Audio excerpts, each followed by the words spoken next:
امن اور استحکام کے لیے پاکستان کے کردار کا معترف، معاشی اصلاحات اور استحکام کی کوششوں کی تعریف۔ وزیر اعظم سے چینی سفیر کی ملاقات۔ سی پیک کے فروغ، زراعت اور انفراسٹرکچر سمیت مختلف شعبوں میں تعاون بڑھانے کا عزم۔ سفارتی تعلقات کی 75ویں سالگرہ پر اعلیٰ سطح روابط بڑھانے پر بھی اتفاق۔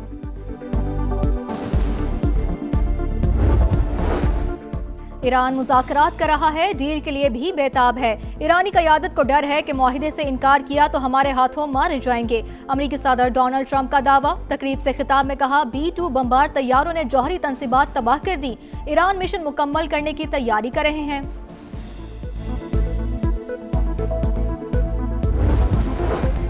امریکہ نے 2 ایرانی رہنماؤں کو عارضی طور پر ٹارگٹ لسٹ سے ہٹا دیا۔ وزیر خارجہ عباس اراغچی اور اسپیکر محمد باقر کالیباف شامل۔ وال اسٹریٹ جرنل کے مطابق صدر ٹرمپ نے یہ اقدام اعلیٰ سطح مذاکرات کی راہ ہموار کرنے کے لیے کیا۔ ترکی، پاکستان اور مصر جنگ بندی کی کوشش کر رہے ہیں۔ ایرانی وزیر خارجہ کی براہ راست مذاکرات کی تردید۔ دعویٰ کیا امریکہ ثالثوں کے ذریعے پیغامات بھیج رہا ہے۔ ہمارا مذاکرات کا ارادہ نہیں، تنازع کا مستقل خاتمہ چاہتے ہیں۔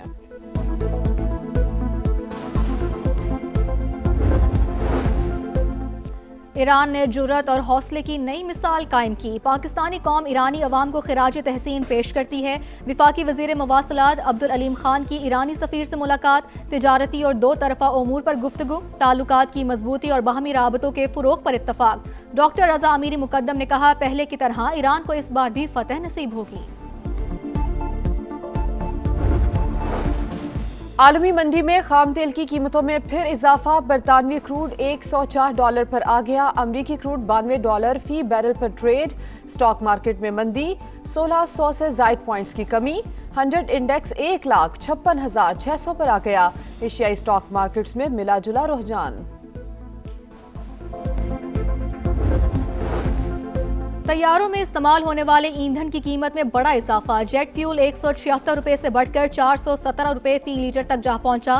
فضائی سفر مزید مہنگا۔ متعدد ایئر لائنز کے کرایوں میں 100% تک اضافہ۔ ترجمان PIA کے مطابق بنیادی کرایہ برقرار، فیول سرچارج بڑھنے سے ٹکٹ مہنگے ہوئے۔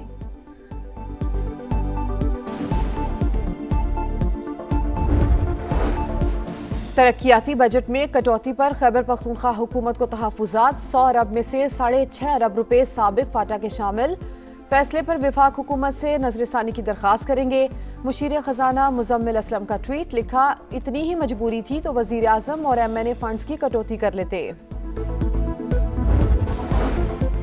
بنگلہ دیش میں مسافر بس دریا میں جا گری، 23 افراد جاں بحق، متعدد زخمی۔ ریسکیو ٹیموں نے دریا سے تمام لاشیں نکال لیں۔ ایران مذاکرات کر رہا ہے، وہ بے تابی سے ڈیل چاہتے ہیں۔ امریکی صدر کا دعویٰ، کہا ایران ڈیل چاہتا ہے لیکن بولنے سے ڈر رہا ہے۔ ایرانی قیادت کو ڈر ہے کہ ڈیل کا بولے گی تو اپنے لوگوں کے ہاتھوں مریں گے اور انکار کریں گے تو ہمارے ہاتھوں مریں گے۔ ایران میں ایسا کوئی نہیں جو سپریم لیڈر بننے کے لیے تیار ہو۔ ان کی نیوی اور فضائیہ سب ختم کر دیا۔ B-2 بمبار طیاروں نے ایرانی جوہری تنصیبات کو تباہ کر دیا۔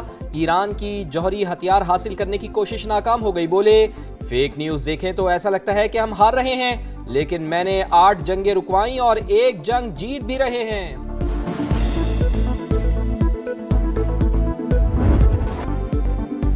ایرانی وزیر خارجہ کی امریکہ سے براہ راست مذاکرات کی تردید۔ دعویٰ کیا کہ امریکہ مختلف ثالثوں کے ذریعے پیغامات بھیج رہا ہے۔ واضح کیا کہ تہران کا مذاکرات کا ارادہ نہیں، تنازع کا مستقل خاتمہ چاہتے ہیں۔ امریکہ خطے کے ممالک کو تحفظ فراہم کرنے میں ناکام ہو گیا۔ جنگ اپنی شرائط اور اپنے وقت پر ختم کریں گے۔ تہران نے علاقائی ثالث کے ذریعے واشنگٹن کو فیصلے سے آگاہ کر دیا۔ ایران نے اپنی شرائط امریکہ کے سامنے رکھ دی۔ حملوں اور قتل عام کا خاتمہ ایران کی پہلی شرط۔ آبنہ ہرمز پر ایرانی خود مختاری تسلیم کرنا دوسری شرط۔ جنگ کے نقصانات پر ہر جانے کی ادائیگی تیسری شرط۔ تہران نے دوبارہ جنگ شروع نہ ہونے کی گارنٹی مانگ لی۔ مزاحمتی گروپوں کے خلاف بھی جنگ ختم کرنے کا مطالبہ۔ امریکی تجاویز کا مسودہ پاکستان کے حوالے کیا۔ ایرانی عہدیدار کی تصدیق۔ امریکہ کا ایران سے نتنز، اصفہان اور فردو کے جوہری پلان ختم کرنے کا مطالبہ۔ کسی بھی مواد کی افزودگی نہ کرنے کی بھی شرط۔ تہران کو خطے میں پراکسیز کی عسکری اور مالی مدد بند کرنا ہوگی۔ آبنہ ہرمز سے سمندری آمدرفت کی بحالی بھی نکات میں شامل۔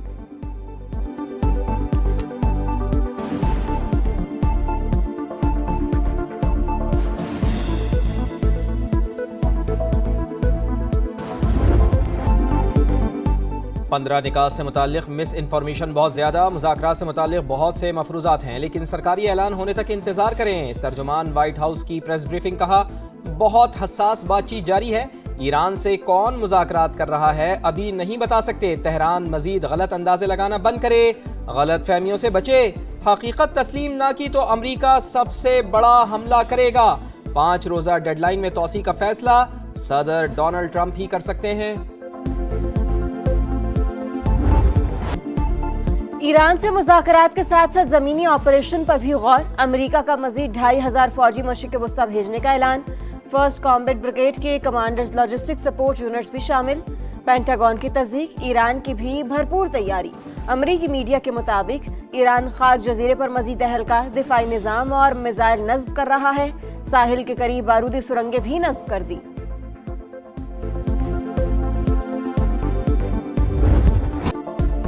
امریکہ اور اسرائیل کے ایران پر حملے جاری، مشہد پر بمباری کے بعد آگ بھڑک اٹھی، تہران، کاراج اور شہریار میں دھماکے سنے گئے۔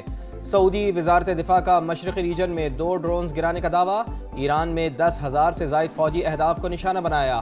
سربراہ سینٹرل کمانڈ کا دعویٰ، کہا ایران کے 92% بڑے بحری جہاز تباہ کر چکے، راکٹ اور ڈرون ساز فیکٹریاں مکمل یا جزوی تباہ کر چکے۔ ایران جنگ میں تقریباً 300 امریکی فوجی زخمی ہوئے، 10 کی حالت تشویشناک ہے۔ سینٹ کام حکام کی بریفنگ، 25 اہلکاروں کی حالت سے متعلق تفصیلات جاری نہیں کی گئیں۔ لبنان میں اسرائیلی بمباری سے مزید 5 شہری شہید، 9 زخمی۔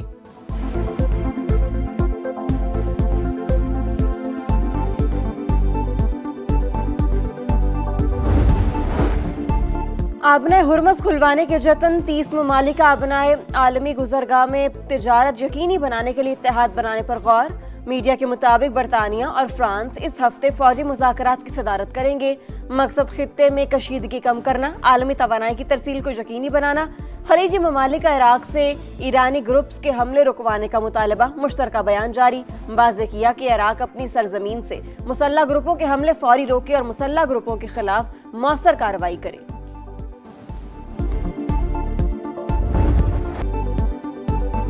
خطے میں امن کے لیے سفارتکاری، پاکستان نے سعودی عرب کو اعتماد میں لے لیا، وزیر اعظم اور سعودی ولی عہد کا ٹیلی فونک رابطہ، میاں شہباز شریف نے محمد بن سلمان کو سفارتی سرگرمیوں سے آگاہ کیا۔ برادر اسلامی ملک پر حملوں کی مذمت، کہا پاکستان ہمیشہ سعودی عرب کے ساتھ کھڑا رہے گا، امت مسلمہ کے اتحاد اور یکجہتی کی ضرورت پر بھی زور۔ وزیر اعظم اور امیر قطر کا بھی ٹیلی فونک رابطہ، خطے میں جاری جنگ پر تشویش کا اظہار، امیر قطر نے علاقائی امن کے لیے پاکستان کی مخلصانہ سفارتی کوششوں کو سراہا۔ ملیشین وزیر اعظم انور ابراہیم کا پاکستان کی ثالثی کی کوششوں کا خیر مقدم، کہا مسلم دنیا میں پاکستان کی معتبر آواز، سفارتکاری کے لیے کچھ گنجائش اب بھی موجود ہو سکتی ہے۔ چین کی مشرق وسطی میں جنگ بندی کی کوششوں کی حمایت، ترجمان کے مطابق خطے میں امن اور استحکام عالمی برادری کے مفاد میں ہے۔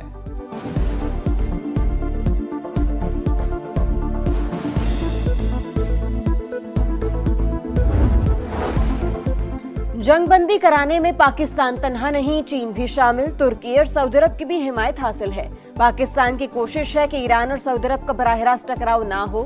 مشیر وزیر اعظم رانا ثناء اللہ کی programme red line with Talat میں گفتگو، کہا پاکستان کی سیاسی اور عسکری قیادت کا کردار قابل ستائش، امریکہ کو بھی اعتماد ہے، ہم درست بات کر رہے ہیں، دوسرے ممالک کو بھی اپنا اثر و رسوخ استعمال کرنا چاہیے۔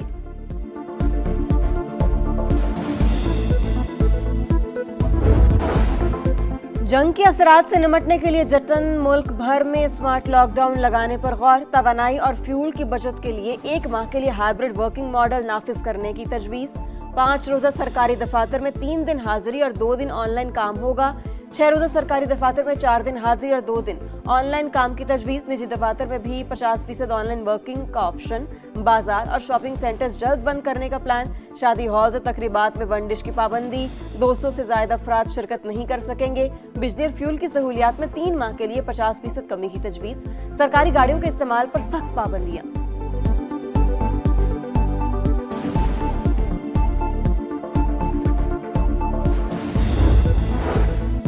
حکومت نے وفاقی ترقیاتی بجٹ میں 10% کٹوتی کر دی، وزیر منصوبہ بندی احسن اقبال کے مطابق حجم 1000 ارب روپے سے کم ہو کر 900 ارب روپے رہ گیا۔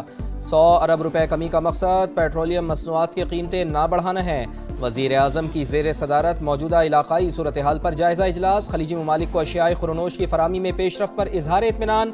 ملکی ہوائی اڈوں پر فلائٹ آپریشنز بڑھانے کے لیے لاہ عمل بھی تیار کرنے کی ہدایت۔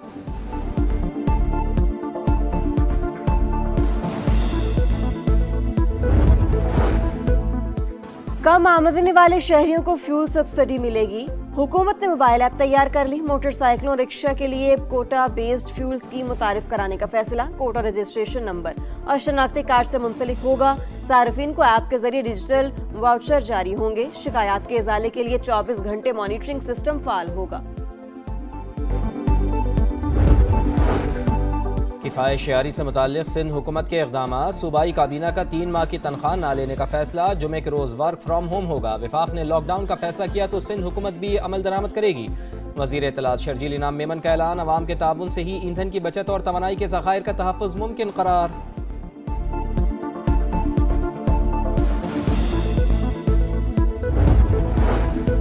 25,000 نوجوانوں کو تربیت فراہم کر کے باعزت روزگار دینے کا پلان۔ وزیر اعلیٰ مریم نواز نے منصوبے کی منظوری دے دی۔ پروجیکٹ کا مقصد پنجاب کے نوجوانوں کو ڈیجیٹل مہارتوں سے آراستہ کر کے عالمی معیار کی افرادی قوت بنانا ہے۔